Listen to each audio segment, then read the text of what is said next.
This is actually a pretty simple machine that, a simple concept, but a really complex machine. Basically, it takes rolls of plastic and you put cookies in flights up there. Each little flight gets 2 cookies. And then the cookies ride through the tube here, and the tube is being sealed from behind. We have water-cooled deck plates so that we don't melt the chocolate as the plastic is being sealed. And then there's an arm here with a couple of heaters and a knife. And it's actually, there's an arm below too, and they sort of knock together 45 a minute. And it seals one end of the bag, and it seals the previous bag, and then it also cuts it all in a shot. So basically, you're putting cookies in one end, you're getting them in a bag out the other. And in the middle, there's a whole bunch of timing motors and electronic eyes, and there's a 2-foot motherboard and a computer in there to kind of, because otherwise, if you get a really simple one of these things, it'll just make bags all day long when there's nothing coming through. And so basically, we've got machine 1 that puts the cookies in the inner bag that you get. And then it comes down here, and this is just what I call a recirculation conveyor. We had looked at having a machine automatically index product from this machine to this machine where the outer bag goes on, and that would have been more expensive than all this equipment combined, because it's all that like timing and sensitivity and buffering. So we actually, the first person loads that machine, the second person loads this machine from this conveyor. It's actually like a pretty boring job. It's my favorite job on packaging if I ever have to stand in, because you just kind of stand there and do this. It's kind of nice. It's meditative versus the other positions, which are actually a little tougher. And then this machine, well, let me move this big guy. This machine actually is almost identical to the first machine, except that it's putting the outer bag on with the artwork. So it not only does it have to put the cookies in the bag, it has to know where the artwork is at all times and cut it in the right place. And there's a lot of slip and play there. So this machine is set up a little differently. Plus, it's missing one of the sealers, because we want to leave the bag open on one end, right? Because it's actually a bag inside of a bag. Right. And what we found was that it was supposed to leave one end open, but that the blade gets so hot, it actually was coming out sealed at the top. And then it was creating horrible problems over here when we try to put the clip on. So we engineered our own solution. We already had compressed air coming in this tube. And so we tapped into the air line, we tapped into the electricity for this box, and we created 2 super high-powered air nozzle hoses. I don't know if you can get in there and see that, but there's one here and there's one here. This isn't a real big trade secret. It's just kind of cool. And what they do is the first nozzle right here breaks the seal that the knife creates and blows the bag open. And the second nozzle flattens it back down. Wow. This was years of like struggling. Like we would end up relocking by hand 25–50% of our production. It was a massive problem. And for like $50 or $100 and a little ingenuity, we solved it, but it took us a long time to. Probably should have figured it out years ago. I don't know. And then this machine is this is going to be really loud in a second. So why don't we swing around the outside here?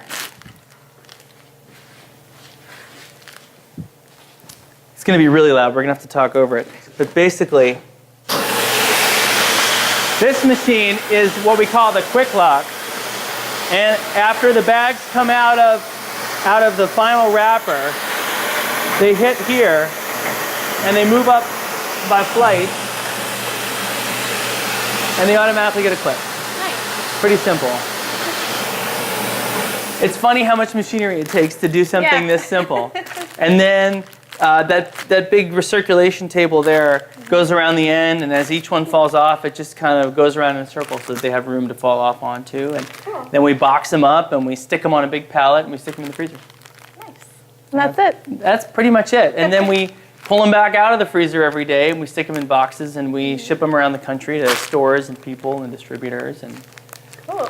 Yeah. So how many cookies a day do you make and package and everything all in one? At the moment, I think we're doing 18 batches. Let's say I'm trying to think about how many cases. Let's say we're doing 200 to 250 cases, and each case is 2 dozen cookies. So 200 times 24, I don't know, I can't do that kind of math in my head. But it's a lot. Yeah. It's like a pallet and a half to 2 pallets of cookies a day, which, you know, kind of mirrors what we ship, because obviously we don't want to just keep adding and adding to inventory. Right. So we have about 500 stores around the country. Cool. And then some of it just goes straight to people through our website. That's awesome. And we make 1 kind of cookie a day. Okay. We never make more than 1 kind of cookie a day. Part of that is just because it's more efficient. And then we freeze them. And part of that is that we do gluten-free and not gluten-free here.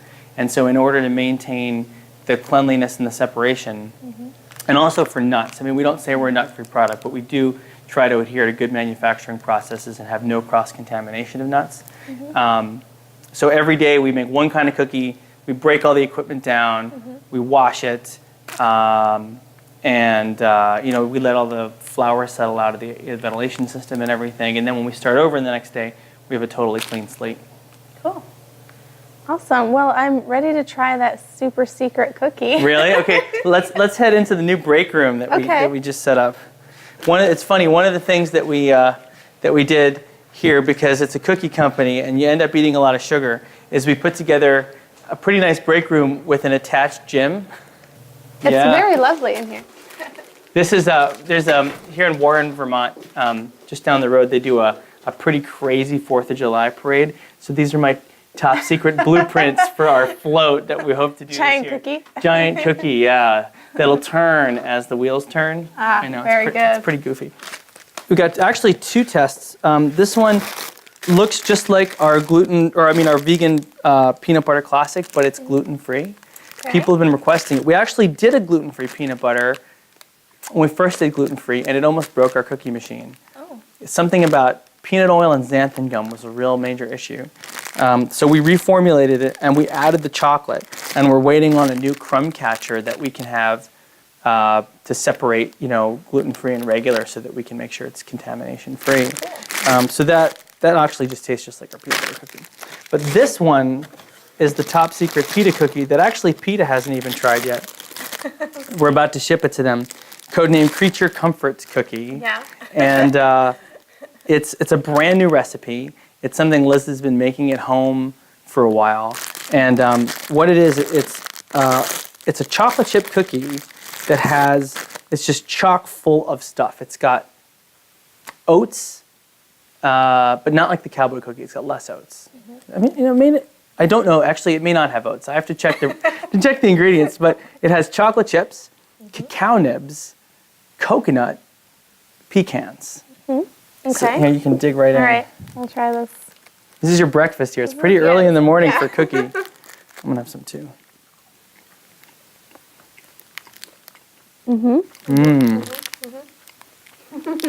This is good. I got to try this before everyone at PETA. You did? Uh-oh. Feed the cameraman? I think so. Yeah? I should give you a ridiculously large piece that you can't give back. It's very good. Well, still liking it. So, the plan is, you're welcome to finish that if you want. The plan is that we're going to release it. They wanted us to do like a limited run. We're like, look, if we're going to make a cookie, we're just going to release it and hope that it sells forever. Right. And so we're going to donate a percentage of proceeds to PETA from this cookie, ongoing, and they're agreeing to promote the crap out of it for a certain period of time. Awesome. And it's just a good cookie. So I'm actually like really looking forward to the packaging for this, if it's going to be any different than your typical, because as a marketing person, I have adored everything that you've done on the website and how it translates into the packaging that you do with the cookies and everything. So I'm curious how the PETA one's going to look. my plan is to break the format a little bit. Okay, good, Which is expensive, because the plates that you have to buy to run packaging on plastic are pretty expensive. And so in general, we try to stick to the same general format because it makes it easier for us to do repeat runs. So you know, I'm a little hesitant to like break too far, but I'd really like to do something a little wacky. Cool. The whole idea behind the company wasn't to make vegan cookies. It was to make great cookies that happen to be vegan. And that's how we really, from the beginning, I think, set ourselves apart from everybody else who were really kind of negative marketing. You know, you even had their, Nana's at the time was marketing their cookies as the no cookie. And we were like, well, we want to be the yes cookie. You know, we want to be the, this is a, can I swear on tape? Sure. This is a fucking awesome cookie.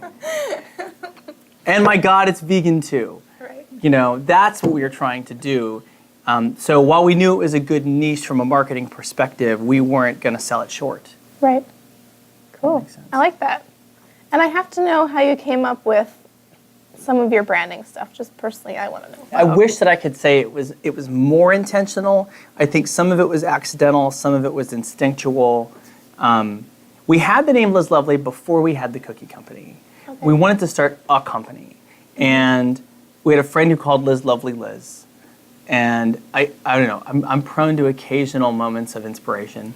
And I said, well, what about Liz Lovely? That sounds like a cool name for a lifestyle brand of some kind. And it was going to be soy candles, and then we realized we didn't even like candles, so I would make those. We had a bunch of different ideas, but ultimately we landed on the cookie company. The original logo was the little girl with the big hat and the bow and Liz's signature as the logo, and that was entirely my creation. And that was pre-dragon and pre-heart and pre-bright colors. It was a very staid kind of artisan-y look. And when we relocated to Vermont, we were still doing that for a period of time. But when we went to automate the packaging, we looked and looked and looked for a machine that could tie bows to do the hang tag that we were doing. And we realized that if we could invent that machine, we could just give up on the cookies because it didn't exist. So we just moved to a whole different thing. And when we did it, we were kind of, you know, we're not the only owners of Liz Lovely. We do have friends and family investors, and we do have one other partner. He was really adamant about the idea that we reinvestigate the packaging if we really want to take this on a national scale. So I'd love to say that I designed the Liz Lovely logo, but I did not. We actually hired a fairly well-known designer here in Vermont named Lynn Severance, who made her fame in Vermont by doing all of the original Ben & Jerry's art. So she designed their logo, their typefaces. She didn't do the cows. That was Woody Jackson. He's another famous artist in Vermont. So we hired her to get us started. And so she helped us do the logo, and she drew the dragon. I wish I could say I drew that, but I didn't. And I think the boot and the elephant were hers. So she gave me those three things, and then some great like wavy lines and some things I still use all the time. And then from there, it gave us a platform to really start to play. So I have a file I call the Sandbox, and it's an Adobe InDesign file. It's just a big 11 by 17 page that has like everything that I've ever used in every way that I've ever used it. I have multiple versions of the logo, and I have the doodads she drew, and I have the doodads that I drew, and the lines and the logo, just like everything, all the colors, and so over time, and there's a lot of stuff that consumers don't see that's sort of integral, because we sell to a lot of retailers. So we have all these sell sheets and things that we put together for them that really also kind of extend the brand in a different direction. And it's just evolved, and it took me years of evolution to get it to a place where it really stands on its own. As you don't look at it and think of something else. It really has its own identity, and it's still evolving. In fact, if you go back to the website today, it'll look different than it did a week ago, because I've gotten into the Google font API, because it's just like everyone's so sick of seeing the same fonts on the web. And so I've used fonts that didn't already exist in our brand identity, because I wanted to use something different. So you can go check it out. Cool. I will do that. A little more handwritten. Dan, thank you so much for taking some time out to show us around the factory. Yes, the bakery. So if anyone wants to go visit Liz Lovely in terms of the website, it's lizlovely.com, right? Thank you so much. Thank you. I really appreciate it. Thanks. We'll travel for vegan.